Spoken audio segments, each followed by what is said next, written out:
Hey everyone, it's Kathy. And Paul here with iDulting. We're here to help you navigate the crazy world of adulting. Because let's be real, it's a wild ride. We'll be dropping tips, sharing stories, And maybe even spilling some embarrassing secrets along the way. so get comfortable, grab your favorite drink, get ready to laugh, learn, and level up your adulting game. This is iDulting. Don't forget to like, follow, and or subscribe, and share this podcast. Head over to iDulting.com for more information and to submit questions for us about iDulting. And maybe even pick up some of our new merchandise. And if you know any fellow adults who need some guidance, send them our way. Welcome to the episode.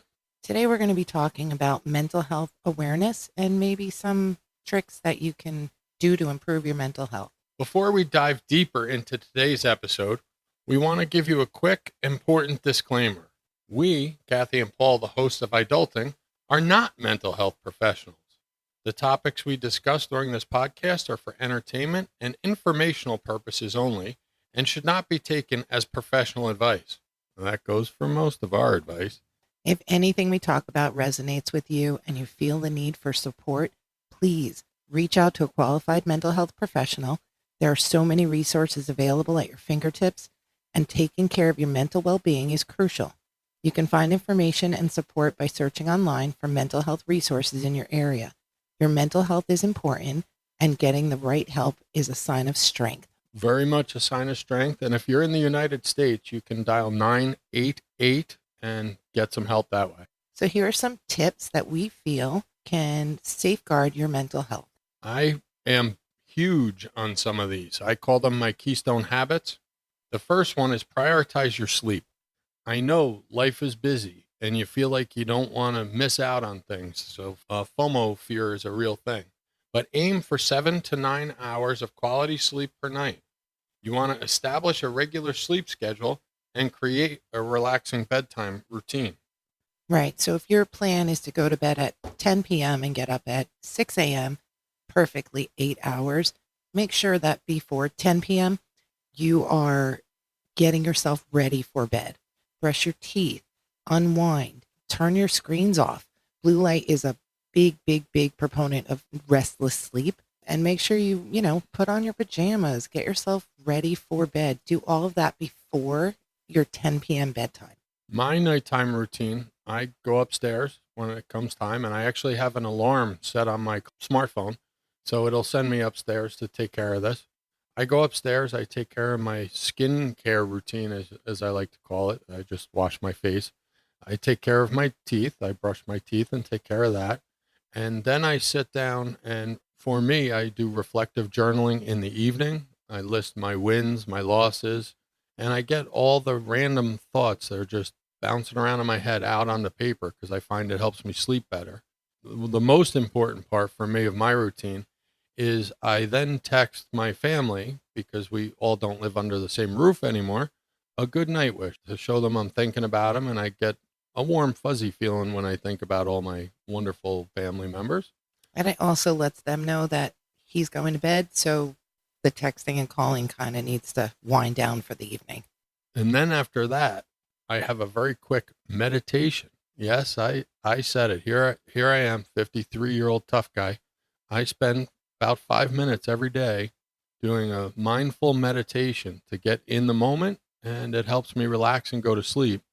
Incidentally, I can prove to you through my Fitbit app that it drops my heart rate significantly every time I do it. The next is to stay active. Engage in physical exercise. Exercise releases endorphins, which have mood-boosting effects. I'm not saying join a gym. I'm not saying run a marathon. Just go outside every day. If it's too cold, do it inside. Give yourself 20 to 30 minutes of regular exercise. It will absolutely boost your mood. And we're not talking just do as I say, not as I do. How long would you say we spend in an average day on exercise? Probably anywhere from 40 minutes to an hour. And that would be 5-6 days a week? Well, you 6 days a week. I'm not as good. I can attest that it actually does work, and you feel much better when you're getting regular exercise. Next is practicing mindfulness. Incorporate mindful techniques into your daily routine. Mindfulness can help reduce stress and improve focus. Can you explain to people what mindfulness is? Because not everyone knows that word. Mindfulness to me is just getting in the now. I had a very hard time getting into the now. My life is such that I was always worried about the what ifs and the big catastrophes that could happen and being planned for and prepared for, which I found in my own life led to a lot of anxiety about future things, also known as future tripping. What I find now is by taking a minute to pause, take some deep breaths, and get into right now and shift my focus onto what's good about right now, that life is much, much better and my anxiety level is much, much lower. Also, connect with others. Build and maintain strong social connections. Spend time with loved ones, friends, engage in social activities. When you spend time doing things you enjoy or with people you enjoy, it truly makes you feel better. And we recognize that can be difficult right now. Adults, particularly, got hit hard with COVID and were born with a level of electronics in their lives and instant messaging and chatting and Discord servers. To be honest, we as true adults don't understand all of it. We understand more than the average bear, but we know that you guys have gotten hit very, very hard with this and that it's uncomfortable. You got to get out there and reconnect physically with others. Humans are designed to be social and tribal people and things. So it really does help you to see and interact with people live. You get the sense of their physical, what is their body language saying? You get better at reading people and you actually just feel much better. Even if you're exhausted. Sometimes myself, I'm just so exhausted I don't want to do anything. And I know it's important in those moments to go out and find connection with other people and serve those people to the best of my ability. Help them because it takes the focus off me. Seek support. Don't hesitate to reach out for help when needed. Talk to a trusted friend, family member, or mental health professional. You are your strongest when you're getting the things you need for your mental health. Don't try to carry the weight yourself when it talks about getting support. When we grew up, when Kathy and I were growing up, there was a much harsher stigma around mental health, addiction, and all of those issues. I can tell you largely professionally and even personally that that stigma is much less today and nothing to be feared. If you think you need help, ask for help. It's the most courageous thing you can do. Limit your social media. I know this sounds ridiculous because everyone I talk to, anyone that's in the age group that we are trying to help, does pretty much 90% of their social skills and social events on social media. But it's not real. Some of it may be real, but the amount of editing and retakes and the parts that people want you to see of their lives, they're not real. And excessive use of social media, when you believe this is true, can contribute to feelings of anxiety and depression. There's a phrase for that. It's called curated reality. And that's what the influencers out there are showing you. They're showing you the parts of their life that they want to intentionally show you. It's the highlights of their life. It's not their whole life. Even myself, I find myself thinking, what am I doing wrong based on some of this curated reality I see? It's not realistic. And I'm not a heavy user of social media at all. Next, set realistic goals. Break down large tasks into smaller, more manageable steps. Celebrate your accomplishments along the way. I know for a fact when I think, oh, I have to clean the entire house, it feels overwhelming and I sit and I sit and I sit because it just seems to be too much of a task for me to get done in the amount of time I allotted. But when I break it down and say, today I'm going to clean out the coat closet and it may take a couple hours, but when it's done, I feel so accomplished because that's something that's off of my radar and I can move on to my next thing. Now, when it comes to goals, there's a process of setting them. You need to break them down into achievable steps. There's a lifetime of learning that can go into setting and defining and making them measurable. But one of the most important things about goals is don't try to eat the whole elephant at once. One of the earliest karate lessons we taught our students back when I taught at Valari's was to make sure that the student understands a journey of 1,000 miles starts with a single step. Practice self care. Engage in activities that bring you joy and relaxation. This could include hobbies, spending time outside, listening to music. I'm a big proponent of listening to music because I think that when you enjoy music, it makes you happy. I'm a huge proponent of getting outside. I'm a nature guy myself. Probably will be found someday walking away with a backpack and never being seen again because I'm going to go find Bigfoot and go to his house. You need to eat a healthy diet. Now, this I know is a sticking point for many, many people. Let's be real.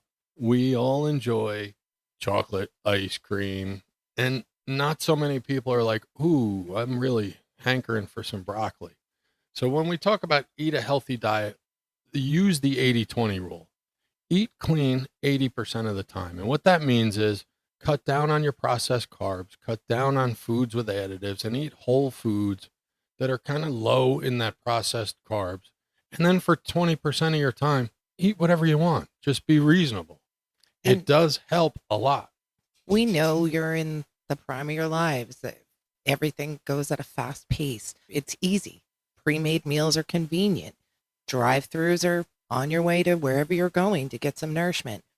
But just remember that taking a few minutes to prepare something healthy for yourself, a salad, a sandwich, getting some fruits and vegetables in will definitely improve your mood and just help the way you feel.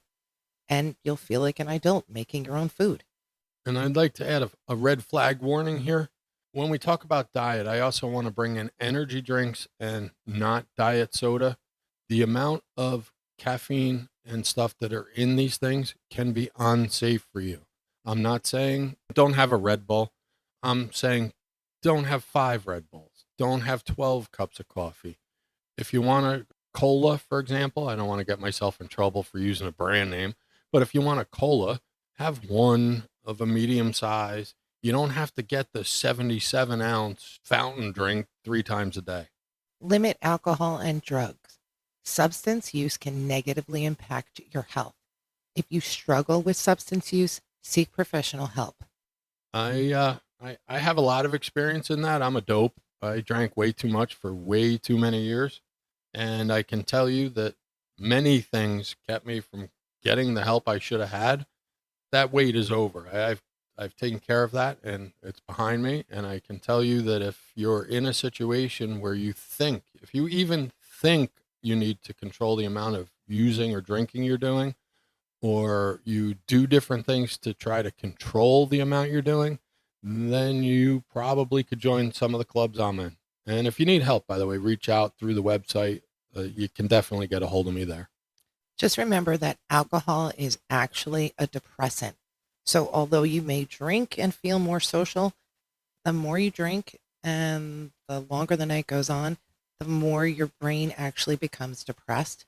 Any type of other substance, any type of drug will make you feel better in the moment. But when you are coming down from that high, you feel worse than you did before you started, which makes you want to do it again, which leads to needing to seek professional help. And again, don't hesitate. Get the professional help before it gets way out of control. So, there are some mental health pitfalls that we'd like to cover. Young adulthood is a time for significant transition and change. You're graduating high school, you're moving away, you're getting your own apartment, you're getting a full time job, you're starting college. It's a period where certain mental health pitfalls are more common. We're going to discuss some of the ones we feel are on the top. Now, because it's a mental health pitfall, does not mean it's the end of your life or you have to wipe out or you are stuck there. It just means that you can watch out for these things. And some of us, in fact, all of us have challenges to our quote unquote mental health as we go through life. We have to learn a skill called resiliency about being tough and getting through. But here are some of those pitfalls that we want you to hopefully avoid. Idealizing social media. We talked about this. It's the curated reality that influencers put out there. And it's easy to fall into the fantasy that that's what life is. I guarantee freaking you that is not the way life is. Life is hard. Life isn't always fair, but life is wonderful and full of things to be grateful for. And if you're trying to measure your life based on what you're seeing on the internet or on television, it's unrealistic. These things are all scripted, they're all edited. It's not real life. Try not to idealize the people that are out there putting their best foot forward because you're not seeing the other foot. Now, that doesn't mean there's not a flip side of this pitfall. You can learn a tremendous amount from some of the people out there. Jocko Willink is one, David Goggins. There's a ton of people out there on social media that are putting real life out there, and they're worth finding. But trying to idealize social media and these influencer life can lead to feelings of inadequacy, anxiety, depression, and a constant exposure to perfect lives can fuel a sense of not measuring up. Neglecting your sleep. College, early careers, social life, they can all disrupt your sleep schedule. Chronic sleep deprivation significantly impacts your mood, your concentration, and your overall mental well-being. It can worsen mental health issues and make it harder to cope with stress. So what you're saying is maybe you didn't sleep so well last night? I guess not. All right. So truth be told, have we ever had problems with our sleeping as adults? Absolutely. Life keeps you up sometimes. It can't be a zero sum game. You're not going to get sleep all the time, but it is important. How about you in college? Do you ever do an all nighter? All the time. High school? Occasionally. Same here. It wasn't go out and party all night long. We pulled all-nighters before midterms and before finals. When I got out of college and was a young adult, we went out way too late on nights we had to get up early for work. That was the same story for me. How about early career? Any problems with sleep? Not in my early career, but as soon as I became a parent, then my sleep schedule went out the window. What? Parenting is difficult and challenging? Oh, says the man who slept every single night. I did. Mm-hmm. I definitely slept. But I did have early career challenges with my sleep as a firefighter. We had a 24/72 schedule. I often went 24 hours without sleep. At larger incidents, I actually have gone several days without sleep. So the next one we want to talk about is pressure to succeed. The pressure to achieve academic success, career success, social success can be overwhelming. It can lead to anxiety, burnout, feelings of failure, especially if your expectations are unrealistic or self-imposed. The fear of not living up to potential or societal standards can be paralyzing for some. Just take a deep breath, do the best you can, and you will succeed in the things you are really putting your effort into. And remember, fear just stands for false evidence appearing real. Many times, the pressure to succeed is a false narrative. We're talking about we want you to do the absolute best you can in a class, or we want you to perform the best you can in a sport. The best you can may not be successful. As long as you can keep your chin up, your chest out, and say, I did the best I can, I got all the help that was available to me, you've succeeded, regardless of what the definition is. Substance use as a cope mechanism. Again, important not to use substances as a coping mechanism. Normal people can go out and have a drink or two, or 420 friendly people can socially use 420s. I don't know the lingo, guys. Experimentation is common with young people and even young adults. However, using substances to cope with stress, anxiety, and or depression can lead to addiction and worsen mental health problems in the long run. It can create a cycle of dependency and avoidance. Right. So if you feel as though you're suffering from anxiety or depression, that you can't cope well with stress, or that you have panic attacks, those short-term fixes are not fixes. You really need to figure out a way to deal with it, figure out a routine, call someone that can help you, work on the things that are bothering you, and then maybe go out socially and do those other things for fun and not for coping. Procrastination and avoidance, putting off tasks, avoiding difficult situations, can provide temporary relief, But as they say, easy todays make harder tomorrows. This can create a cycle of avoidance that makes it harder to face challenges and develop healthy coping mechanisms. It's important to do the things that need doing. One of the things every evening I read actually says, do the hard things first. Famous author out there, Brian Tracy, would say, kiss the frog, get it done. Perfectionism, a huge pitfall to fall in because none of us, I repeat, none of us are perfect. Striving for perfection can lead to consistent self criticism, fear of failure, and feelings of inadequacy. Not only that, it's an unattainable target. Perfectionists often set impossibly high standards for themselves, leading to disappointment.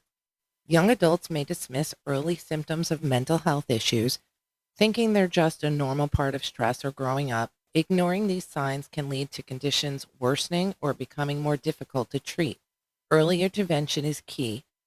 Difficulty setting boundaries. Young adults may struggle to establish healthy boundaries. Newsflash, adults have problems setting healthy boundaries. We can be yes people, we can be no people. We often are people pleasers, and that's all around boundaries. Don't be afraid to set reasonable boundaries at work, in relationships, and in social situations. If you're not setting them, you can feel overwhelmed, taken advantage of, and resentful. Learning to say no and prioritize one's own needs is critical. I will tell you that I firmly believe that self-care is essential, not a selfish act. And you need to set boundaries to make sure your habits, your keystone habits, are being taken care of. Over-reliance on technology. While technology can be a great tool, excessive screen time and social media can only contribute to anxiety, depression, and social isolation.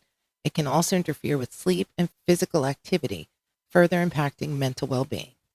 You guys all have friends that do this. You know it. In fact, you may be that person. You ever go out to dinner or something with your friends? Everyone's sitting at the table looking at their own phones.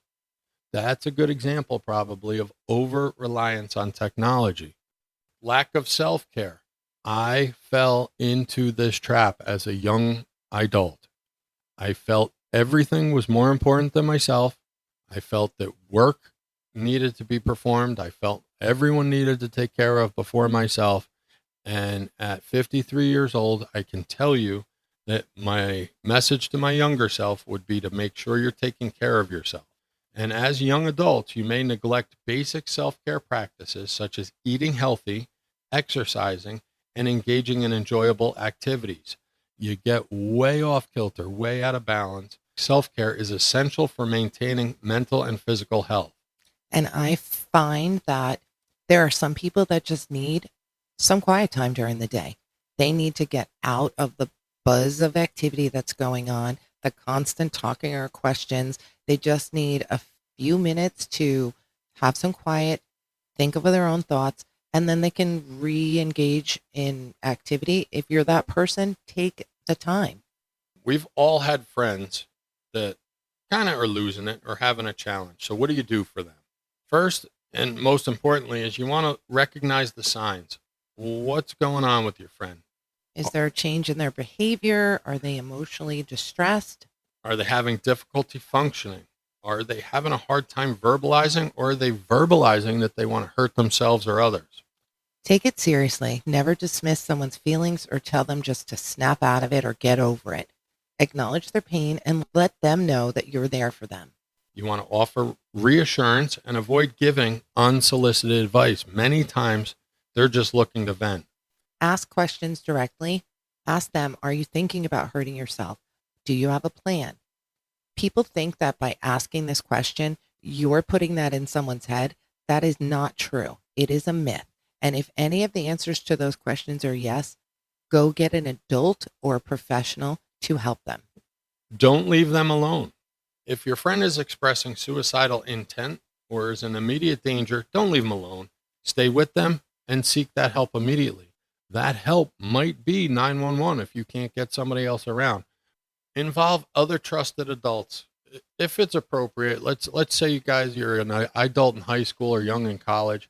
You may know the parents of the person who's having this crisis, and you may want to get them involved. And remember to take care of yourself. Being with somebody or supporting a friend through a mental health crisis is emotionally draining to you as well. And it's important to know your limits. You're a friend to this adult. You're not a therapist. You can offer support and encouragement, but you can't provide professional treatment. Encourage your friend to seek professional help and don't feel guilty if you can't fix their problem. And remember, if your friend is in immediate danger of harming themselves or others, call 911. And follow up after the crisis is over. And all of us have days where we're just overwhelmed and sometimes we freeze and we can't handle it. And it's okay. Don't be afraid to follow up with them after. Ask how they're doing. Let them know that you're still there for them. And remember, you may think that adults, older adults, don't understand your mental health issues, but they do. They just may not verbalize it the same way. You have access to information at a level unprecedented in history. You guys can get help just at the tips of your fingers, so make sure you're using it. Information's out there, readily accessible. Also understand that adults and young teenage or older teenagers all have different experiences, and the different life experiences leads to different levels of resilience in life and different mental outlooks on it. Young people face unique stressors related to development, social pressures, academic performance, and the transition to adulthood. Those are all stressful changes. Put them on top of you at once, and it's a lot of things to get through. Just remember, you've got this, adults. Keep your head up, your spirits high, and keep adulting with us. Go forth and conquer the world, or at least your to-do list. And don't forget to like, follow, and or subscribe. Tell your friends, share the podcast, and head over to iDulting.com for more information and to connect with us. See you on the next episode. Be safe.